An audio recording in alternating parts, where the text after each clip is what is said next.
Good morning, Pre-K. Today we're going to read a story called The Adventures of Harold and the Purple Crown. This is one of my favorite stories. It's by a man named Crockett Johnson.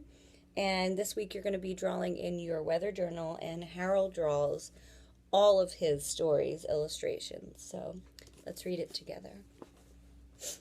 There wasn't any moon. One evening, after thinking it over for some time, Harold decided to go for a walk in the moonlight. There wasn't any moon, and Harold needed a moon for a walk in the moonlight, and he needed something to walk on. He made a long, straight path so he wouldn't get lost, and he set off on his walk, taking his big purple crown with him. But he didn't seem to be getting anywhere on the long, straight path, so he left the path for a shortcut across a field, and the moon went with him. The shortcut led right to where Harold thought a forest ought to be.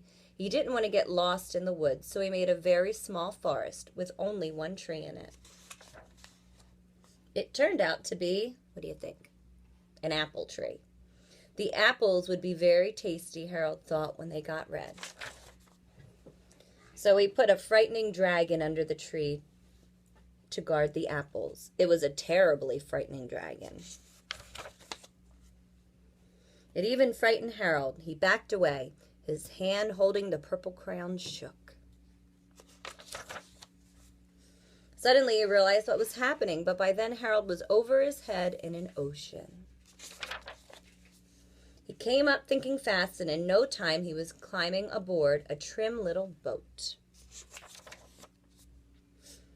He quickly set sail, and the moon sailed along with him.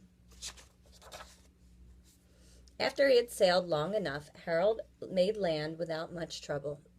He stepped ashore on the beach, wondering where he was. The sandy beach reminded Harold of picnics, and the thought of picnics made him hungry, so he laid out a nice, simple picnic lunch. There was nothing but pie, but there were all 9 kinds of pie that Harold liked best. When Harold finished his picnic, there was quite a lot left. He hated to see so much delicious pie go to waste. What do you think Harold's going to do next? So Harold left a hungry moose and a deserving porcupine to finish it up, and off he went looking for a hill to climb to see where he was. Harold knew that the higher he went, the farther he could see, so he decided to make the hill into a mountain. If he went high enough, he thought he could see the window of his bedroom. He was tired, and he felt he ought to be getting to bed. He hoped he could see his bedroom window from the top of the mountain. But as he looked down over the other side of the mountain, he slipped. There wasn't anything on the other side of the mountain, and he was falling in thin air. But quickly he kept his wits and his purple crown. He made a balloon, and he grabbed onto it. And he made a basket under the balloon, big enough to stand in.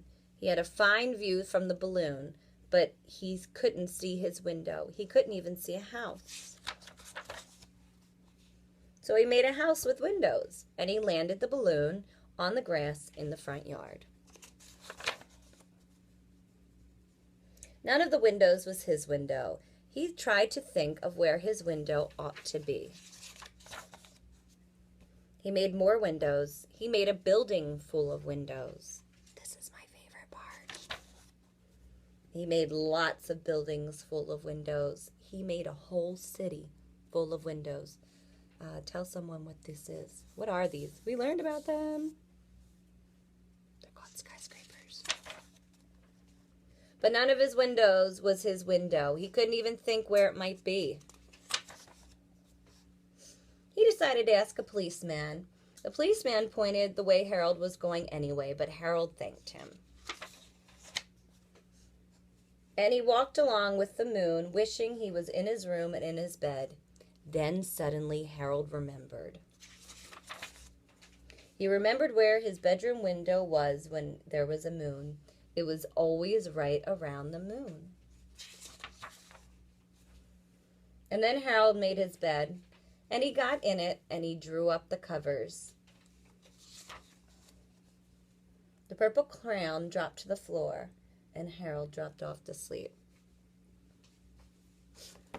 Thanks for listening. We're going to go over our weather journals shortly, and Cora might read you a story too today. Have a fun day off.